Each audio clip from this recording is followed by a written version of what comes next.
Olá, meus amigos do YouTube, estamos começando mais uma edição do Bom Dia Mercado. Seja bem-vindo a este canal sobre trade esportivo.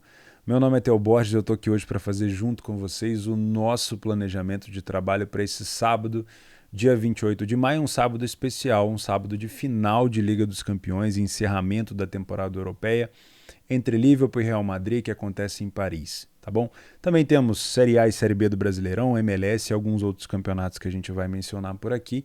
Mas, óbvio, vou tentar dar um foco maior nessa final da Champions. Antes de começar, vou pedir você para se inscrever nesse canal se você não é inscrito, me ajuda muito. Então confere aí a sua inscrição se você não é inscrito no canal ainda e gostar do conteúdo.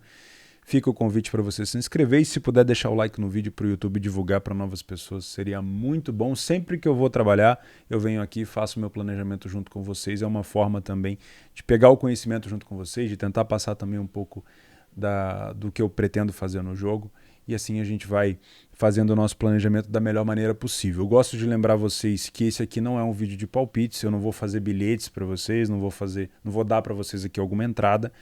A minha intenção no meu planejamento diário é mostrar para vocês como eu faço esse conjunto de informações que me ajuda muito para trabalhar no live e tentar passar para você também o maior número de informações, o maior número de características para que você tenha um bom embasamento para fazer, seja o seu trabalho no live, se você for um trade e tudo mais, mas também caso você queira fazer apostas pré-live ou apostas recreativas, seja de forma profissional ou recreativa, que também te sirva, tá bom? Então, antes de começar, a Betfair pediu para lembrar vocês sobre a supercotação dessa final da Champions entre Liverpool e Real Madrid, uma supercotação de 15 para o ambas marcam entre Real Madrid e Liverpool. Eu, sinceramente, achei uma supercotação bem colocada. Eu acho que apontar uma equipe, um lado ou outro, para poder colocar essa supercotação seria um pouco difícil, porque é uma final muito disputada. Eu acho que o ambas marcam fica de bom tamanho, tá?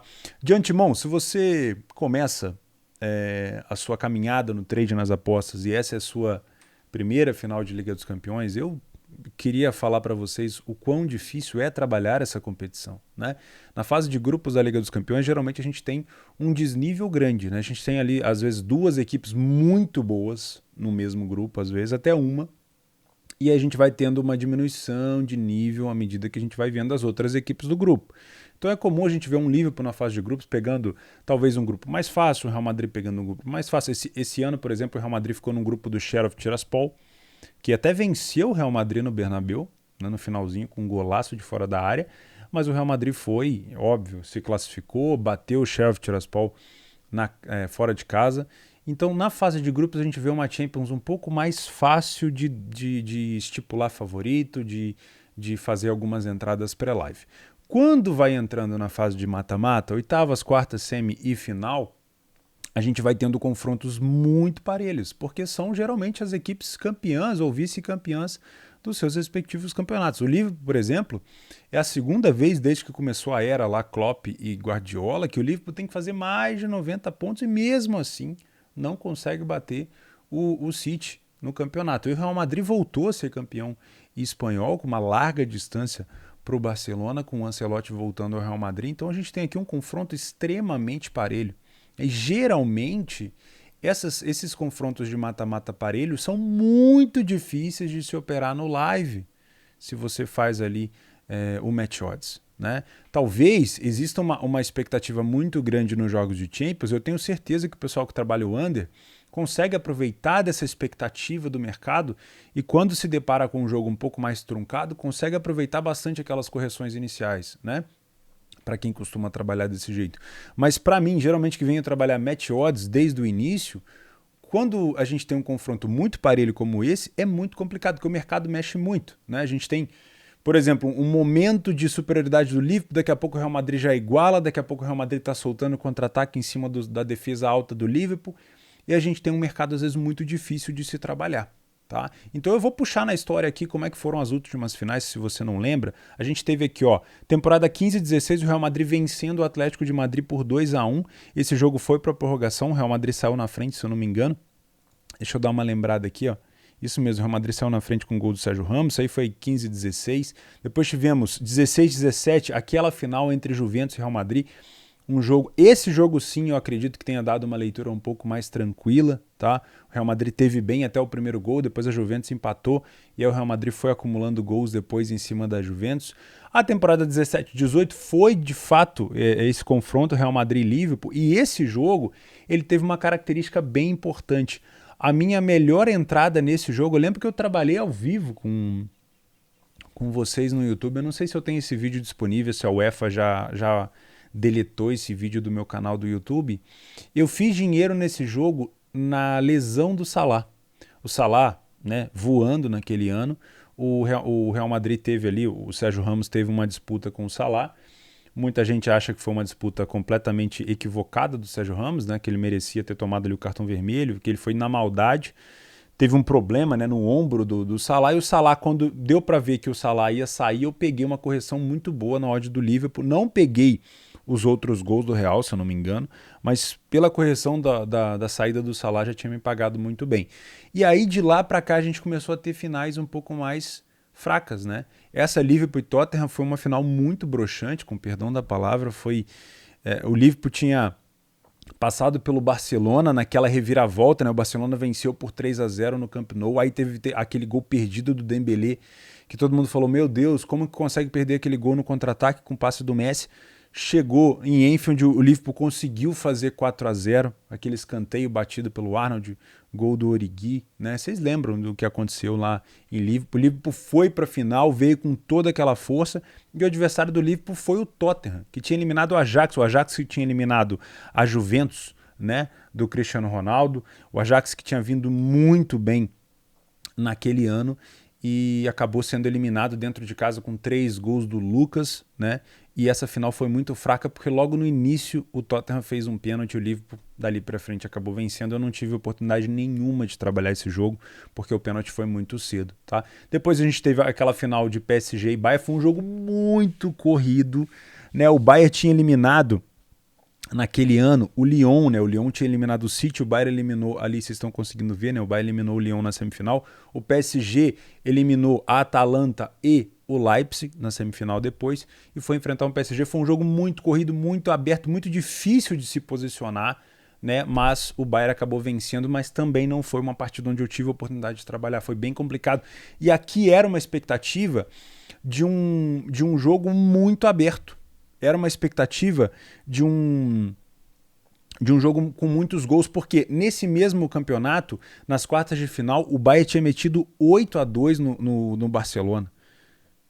Vocês conseguem lembrar, né? Então, a expectativa que a gente tinha para esse jogo, se eu não me engano, esse campeonato, eu estou olhando aqui, foi de um jogo só, né? Se eu não me engano, foi. Por conta da pandemia, acho que teve um jogo só. Foi mais ou menos isso, não teve ida e volta, era só ida, né? Acho que foi assim. E foi 8-2 para o time do Bayern contra o Barcelona. Aí o PSG tinha eliminado 3-0 o Leipzig e veio uma final com uma expectativa muito grande de gols e acabou sendo 1-0. E foi muito difícil de trabalhar. E a última foi mais difícil ainda, que foi City e Chelsea.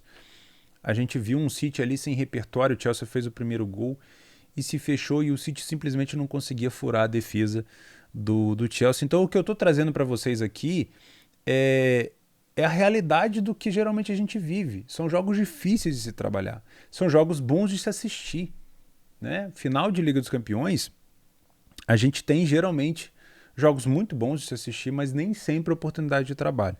E por que eu quero falar sobre isso? Porque eu vejo muita gente que está começando olhando para o lado, né?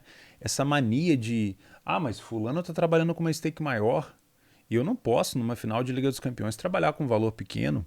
Eu vou depositar, eu vou aumentar a minha stake, eu vou sair do meu método. Eu quero sentir essa final da Champions. Eu quero estar dentro do mercado com capital alto, porque é final de Champions. Eu tenho certeza que outros traders grandes estão fazendo muito dinheiro, eu quero fazer muito dinheiro também. E esse pensamento vai te consumindo de uma maneira que vai influenciando você a fazer cagada. Você tem que parar de olhar um pouco para o lado, porque cada um tem sua história. Se fulano está trabalhando com uma stake alta, é porque ele teve o tempo, o processo de construção, o crescimento dele para ele chegar até ali. E você não precisa ser igual a ele. Você tem o seu desenvolvimento, o seu tempo. Às vezes o seu amigo que está usando uma stake mais alta, ele está fazendo uma puta de uma cagada. Às vezes ele não tem esse processo de crescimento, ele só foi na onda de crescer a stake porque é um jogo grande e você está olhando para ele quase indo pelo mesmo caminho. Então, cara, trata a final da Champions como mais um jogo. Tem gente que tem essa mania. Final de Copa do Mundo, final de Libertadores, final de Champions League, final de Conference League, final de Europa League, tem que ter uma stake. Mas por quê? Não faz sentido. Se você veio a competição inteira trabalhando corretamente, fazendo simples, como eu gosto de falar aqui, você vai pegar um jogo desse e vai querer inventar moda. Aí você aumenta a sua stake num valor que você não está acostumado, nem de lucro, nem de prejuízo. Aí o mercado às vezes vai a seu favor ou vai contra, você não está acostumado com aquilo ali. Você começa a se tremer todo na frente do teclado, não consegue reagir ao que o seu método manda, fecha a posição, abre a posição, você não consegue. Por quê? Você está tomado pela emoção da quantidade de dinheiro que você envolveu naquele jogo. Gente, com todo respeito, um jogo não pode ser capaz de quebrar a tua banca. Um jogo não pode ser capaz de fazer você destruir toda a gestão que você trouxe na temporada inteira. Só porque é uma final. Você não é o jogador que vai entrar em campo. Você não é o jogador do Liverpool que vai entrar em campo e ver a torcida gritando o teu nome dentro de um estádio de Champions. Aí você fica todo, sentindo aquela pressão. Você está no teu escritório trabalhando um jogo, mais um jogo ao longo de tantos outras centenas de jogos que você trabalhou esse ano, tentando fazer o seu melhor, tentando fazer com que o seu capital se desenvolva de maneira saudável. Então, cara, a dica que eu posso te deixar aqui, e óbvio, eu não posso pegar na tua mão e te obrigar a fazer. A dica que eu posso te deixar geralmente são jogos difíceis de se trabalhar. Então, como eu gosto de falar, bunda na parede, faz o básico. Identificou a oportunidade do seu método, utiliza a stake padrão que você trabalha, entra dentro da sua gestão, entra dentro das características do seu método, faz o jogo normal. Ah, mas é o Liverpool? Beleza. O Liverpool daqui a pouco começa de novo a temporada europeia, você vai ter 38 jogos para fazer do Liverpool na temporada. Ah, mas é o Real Madrid o maior campeão da Champions? Beleza, tranquilo, não tem problema, o Liverpool também foi muitas vezes campeão. Então, não teve oportunidade do seu método? Posso inventar um método hoje? Eu não te aconselho. Inventar método no meio de um jogo desse, cheio de tubarão no mercado? Toma um pouco de cuidado, tá? Então, falando sobre cenários, vou falar para vocês os cenários simples que eu venho trabalhar nesse jogo. Inicialmente, correção de preço. Eu quero ir junto com o mercado caso ele se assuste. Então, o que eu venho buscar? Se eu tenho dois times parelhos, praticamente, eu sei que dois elencos muito bons, e o mercado deu um favoritismo maior para o Liverpool, eu vou buscar dentro do jogo uma leitura que assuste o mercado. Tá? Então, o que eu vou fazer essa pergunta para você, você vai se fazer essa pergunta depois na hora do jogo e você vai se compreender. O que pode acontecer no jogo, nos primeiros 20 minutos, que surpreenda o mercado? Se for um jogo parelho, lá e cá, você acha que o mercado vai ficar surpreendido? Não. Porque a gente já espera isso, são duas grandes equipes. O que o mercado não espera é um desnível muito grande. É uma balança pesando muito para um lado ou para o outro. É o Real Madrid entrando muito forte e o Liverpool não tendo como sair para o jogo nas cordas. Ou é o Liverpool entrando muito forte e o Real Madrid não conseguindo contra-atacar. Aí eu tenho o mercado se assustando e se direcionando para uma correção. É onde eu vou estar presente. Dentro da minha gestão, com a minha stake padrão. Não vou aumentar stake, não vou inventar moda. Ah, mas e se o jogo for de trocação? Peraí.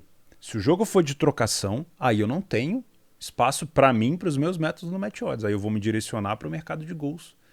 Porque eu tenho metodologia para isso e vou identificar qual que é o melhor cenário para gols. Porque se eu trabalho longas exposições, eu já tenho que imaginar o que pode acontecer se fulano ou ciclano abrir o placar. Porque se eu tenho, por exemplo, Roma e Feyenoord, se eu tenho o Mourinho treinando a Roma, sabendo que a Roma é um time que não ganhou nenhuma competição até então, né? Não tinha ganhado nenhuma competição europeia, e eu tenho o Mourinho ali que sabe muito bem se defender. Se eu tenho uma Roma abrindo o placar, e eu fiz exatamente isso, eu namorei muito o over à frente depois que a Roma abriu o placar, mas não entrei. Porque deu para sentir que a Roma queria baixar o ritmo do jogo e segurar até o final. E o Feyenoord não conseguiu arrumar nada. Agora, Liverpool e Real Madrid, 3-1 foi a última vez que eles se encontraram. Nas quartas de final de 2021, o Real Madrid meteu 3-1 no Liverpool de novo e ficou 0-0 em Anfield e se classificou. Né? Depois foi perder, se eu não me engano, para o City. Mais uma vez, foi um cenário de gols, mas isso não quer dizer que vai ser aqui. Então, primeiro eu tenho que identificar as oportunidades que eu vou ter dentro do jogo para saber o que eu vou buscar. É uma longa exposição para 3, para 4 gols? Ou se está tão corrido assim, talvez não seja melhor esperar o primeiro gol acontecer para depois me posicionar, para saber se o time que sofreu vai buscar, para saber se o time que marcou vai aproveitar os espaços. Então tudo é muito bem calculado no meu planejamento. E eu faço esse planejamento pré-live com vocês aqui e tento seguir à risca no live. É óbvio que eu não sou perfeito. É claro que eu erro. É lógico. Não ache que eu tô aqui. Eu gravei vídeo para vocês aqui, provavelmente eu deixei de gravar em 4 dias esse ano. Toda vez que eu vim trabalhar, eu falei com vocês aqui. Não ache vocês que eu não cometo erro. Eu cometo. Às vezes eu vim planejado para fazer uma coisa e me deixei levar para o mercado, me deixei levar para uma posição que eu devia ter fechado um pouco mais rápido, ou uma posição que eu poderia ter aberto e vacilei. Eu erro também. Mas de maneira geral eu estou sempre tentando acertar. Sempre tentando melhorar. E quando eu erro, eu vou lá, eu coloco na minha planilha, eu coloco no meu caderno um erro, escrevo por que eu fiz, o que me levou a fazer, por que eu tenho que melhorar, e no próximo mês eu vou tentando melhorar. E é assim que vai. Eu sei que tem muita gente que gosta de bilhete pronto para fazer uma fezinha. Eu sei que tem muita gente que gosta de colocar uma grana aqui e tentar tirar um valor e na diversão e tudo mais. Mas eu faço disso aqui a minha profissão. Então eu tenho que levar muito a sério. Isso aqui é o meu ganha-pão. Isso aqui é que paga minhas contas. Então eu tenho que levar a sério o meu dinheiro. Entende? Tem que levar a sério. Principalmente por se tratar da grande paixão nacional. O tempo todo a gente tem que estar ligado para não se deixar levar pelas expectativas. Porra, vai ser um jogaço, final de Champions, todo mundo falando sobre isso. Ótimo. Mas quando eu sentar para trabalhar e abrir o mercado, é mais um jogo que eu tenho que saber dosar os meus métodos e a minha stake e nada mais do que isso. Né? A hora que chegar um familiar e aí ganhou dinheiro. Cara, você pode até inventar. Fala, pô, foi bom pra caramba. Mas desde que na hora que você faça o jogo, você faça com seriedade.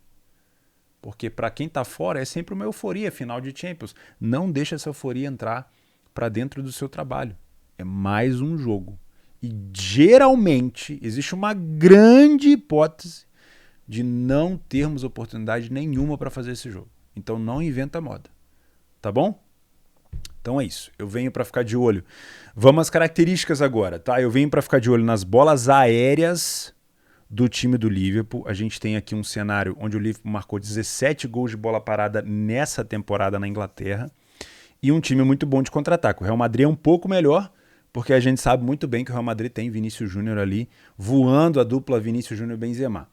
O Real marcou 9 gols de cabeça, o Liverpool tem uma superioridade muito grande nesse fundamento, tá? Então, eu vou vir para um layer para a equipe em campo, caso o mercado tenha aquela balança desnivelada, como eu falei para vocês, e não descarto o mercado de gols, mas aí eu tenho um leque de opções. É uma longa exposição, às vezes, para 4 gols. Eu posso buscar um cenário de 3 gols com o jogo 0-0 a partir dos 30 minutos. Eu posso buscar só no segundo tempo gols, dependendo de como está o jogo.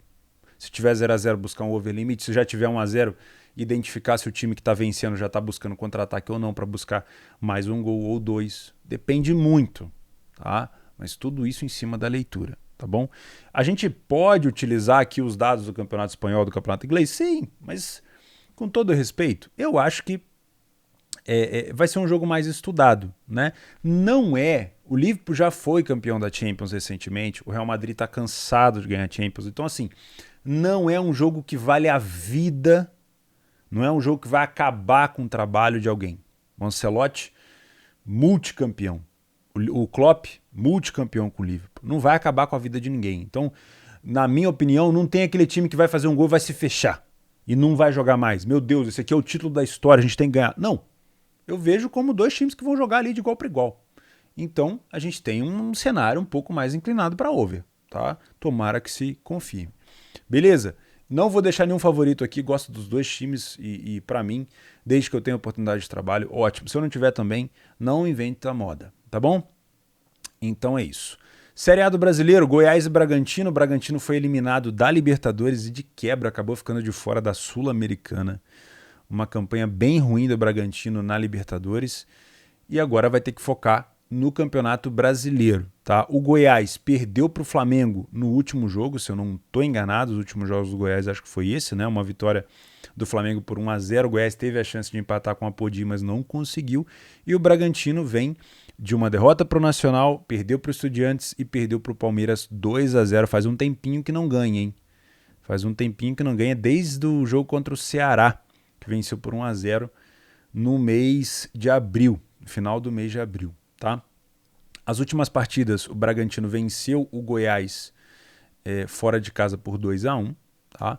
Mas o estilo de jogo do Goiás é um estilo de jogo um pouco mais truncado, um pouco mais fechado, principalmente quando joga fora de casa, e gosta de sair por uma bola. Dentro de casa, o time ainda está invicto, não perdeu nenhuma como mandante. Se eu não me engano, foi um time que empatou com o Palmeiras, né? Deixa eu dar uma olhada no Goiás dentro de casa aqui, ó. Venceu o Criciúma, empatou com o Palmeiras, aí perdeu pro... Foi pro Bragantino que ele perdeu? Que estranho esse jogo aqui. Será que é Copa do Brasil? Deve ser, né? Deve ser Copa do Brasil. Aí teve 2-2 contra o Atlético Mineiro, o Galo não conseguiu ganhar lá e o Santos também não conseguiu ganhar. Ou seja, empatou com o Galo, empatou com o Palmeiras, dois postulantes ao título. E venceu o Santos, Criciúma. E olha, eu ficaria muito de olho porque o Bragantino vai vir com muita força, mas o Goiás não é bobo, tá? A gente pode ter uma tendência de trabalhar a lei ao Goiás pelo fato de talvez ter um elenco inferior, mas o recuo do Goiás não é para ficar segurando. Geralmente o recuo do Goiás é para buscar espaço no contra-ataque. Então é muito provável que a gente veja o Bragantino com um volume de jogo grande, mas isso aqui pode sim ser uma pegadinha, tá? São Paulo e Ceará, o jogo do 1-1, né? Acho que das últimas... Quantas vezes? 1, 2, 3, 4, 5 vezes que se enfrentaram 1-1. E em casa, o São Paulo contra o Ceará, os últimos 3 resultados, ou 2 resultados, também foram 1-1, olha só. 1-1 em casa, 1-1. Então a gente tem uma tendência muito grande de under 2,5. Eu não trabalho com esse tipo de característica para vir buscar under, tá? Só tô dando uma informação aqui para vocês. Uma outra informação importante é que o São Paulo não perde em casa há muito tempo. São Paulo dentro de casa, a última derrota do São Paulo dentro de casa foi pro Palmeiras no Campeonato Paulista. Acho que foi na fase de grupos ainda, ou ali numa fase assim bem anterior. Então o São Paulo dentro de casa está com uma força muito grande. Só que o Ceará fez uma das melhores campanhas da Sul-Americana. Acho que venceu todos os seus jogos, se eu não estou enganado.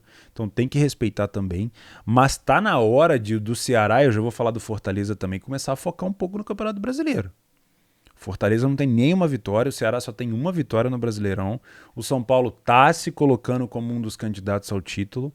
É um jogo com uma tendência maior de vitória do São Paulo, mas, historicamente, o Ceará vem conseguindo complicar a vida do São Paulo no Morumbi. O Ceará vem jogando muito bem na Sul-Americana, o São Paulo também. Então, eu acho essa odd do São Paulo válida pelo momento que o São Paulo vive em casa nessa temporada inteira. Mas tem uma ressalva aqui, porque essa odd do Ceará vai estar muito esticada, tá? É uma odd de um time que não vem só para se defender, na minha opinião. O Ceará também vai jogar no contra-ataque e a gente pode ter um cenário aqui bem esticado dessa odd do Ceará que vai fazer com que, se você forçar a mão para trabalhar aqui e ler o Ceará, você pode ficar tomando posição contra-ataque contra, e não vai ser uma boa posição para se buscar, tá? Então, para mim é um jogo mais difícil de se trabalhar. Eu prefiro trabalhar Goiás e Bragantino, que eu tenho odds mais parelhas, do que São Paulo e Ceará, porque eu sei da força do São Paulo em casa, né? Não perdeu nas últimas 10 partidas, marcou nas últimas 6, marcou primeiro em 8, para quem vem buscar back é muito bom, mas o Ceará não perdeu as últimas 5 e marcou 2 ou mais gols em 7 dos últimos 10 jogos, tá? Então toma um pouco de cuidado nisso daqui. Fortaleza e Juventude, aqui o jogo que eu falei para vocês, o Fortaleza conseguiu todo esse foco que o Fortaleza deu para o Campeonato Brasileiro, para a Copa Libertadores, desculpa, foi recompensado. Parecia que não ia conseguir classificar e conseguiu. Se classificou muito bem, num grupo muito difícil, vencendo um Colo-Colo que é um gigante fora de casa, e vai disputar as oitavas de final na sua primeira participação de Libertadores, tá? Mas agora tem que focar no Brasileiro. Com todo respeito, o Fortaleza com 1 ponto em 6 jogos é pouco, tá? Fortaleza tem elenco, tem treinador para estar muito mais alto. Então a ideia é que o Fortaleza consiga subir, mas o adversário não é fácil. Eu imagino que o Juventude venha para cá para tentar pontuar. Ou seja, para tentar ficar ali no recuo. Geralmente, nesses pontos corridos, quando a gente tem um time com um padrão defensivo um pouco maior, que está precisando pontuar, que vai para fora de casa para tentar buscar um ponto, a gente pode ter uma probabilidade maior de buscar essa vitória do Fortaleza. Mas é muito comum no Brasileirão a gente encontrar times que jogam desse jeito, mas que jogam por uma bola e que são fortes na bola parada. Então você tem que controlar bem a sua posição se você vem trabalhar back Fortaleza ou Lei Juventude, porque a qualquer momento você pode não ter tempo suficiente para sair de um contra-ataque perigoso, você vai ter que comprar, ou numa bola parada, se você sabe que o Juventude está levando vantagem nesse fundamento, é uma situação de fecho. Tá? Então toma um pouco de cuidado. Eu acredito que o Fortaleza, agora aliviado por ter classificado, pode buscar uma vitória, mas tomar cuidado, tá? O Juventude só teve uma derrota fora de casa até agora. Tá? Então toma cuidado aqui, também para mim é um jogo de match odds, mas eu tenho o mesmo receio do São Paulo e Ceará. Talvez eu olhe para o Juventude com uma cara mais de lei do que eu olhe para o Ceará, porque o Ceará vem, você sabe que a fase ruim do Ceará na competição, assim como a do Fortaleza, não é porque o time está mal, é porque o time estava desfocado, assim como aconteceu com o Fortaleza. Então, a tendência é que a gente tenha um Fortaleza mais ligado no Brasileiro e um Ceará mais ligado no Brasileiro. E isso pode causar dificuldade para o São Paulo e deve causar uma facilidade maior para o Fortaleza contra o Juventude. Tá bom? Depois a gente tem a MLS, os horários da MLS é que me complica. Tá? Eu tenho muita vontade de olhar, porque todo mundo me fala que é um campeonato muito aberto, com muito erro defensivo. Eu adoro isso, né? Principalmente na Bundesliga 1 e 2. Mas os horários são muito complicados. Tá? Tem jogo ali quase às 11, mas eu estou tentando. Nessa pausa europeia aí, eu estou tentando trabalhar um pouco mais a Libertadores. Ontem eu consegui fazer de novo. No meio do jogo do Boca, eu tive que fechar tudo. Falei, não estou conseguindo mais. Tava piscando ali e é até perigoso. Então, fechei o mercado, fechei tudo. Mas estou tentando, vou me adaptar, porque eu tenho esse hábito de acordar cedo hoje em dia e me prejudica bastante ficar vendo esses jogos mais tarde, até porque o foco já não é o mesmo, tá bom? Temos o campeonato da Suécia, né? Se eu não me engano, eu fazia muito o time do AIK. Onde é que tá o AIK? Esse aqui, né? BK Hacking. Tinha muito... Ah, que não, tá aqui, ó. O AIK. Stockholm. Fazia muito esse time aqui antigamente. O Hammarby, né, veio a ser muito mais forte atualmente. Antigamente o Malmo era dono desse campeonato. Se eu não me engano, é o atual campeão. Vou dar uma olhada. Não é ruim os horários, não. Pelo contrário. Sábado às 10 da manhã, pô, facilmente viria para cá dando uma olhadinha. Tá bom? Mas não vou me aprofundar muito por falta de conhecimento, porque eu não fiz nenhum jogo desse campeonato ainda.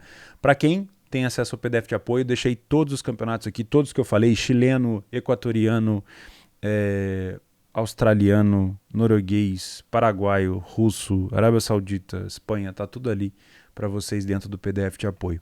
Tá bom? Meus amigos, de novo, se você veio até aqui, não esquece de se inscrever no canal. E se você vai fazer a Champions, não inventa moda, tá?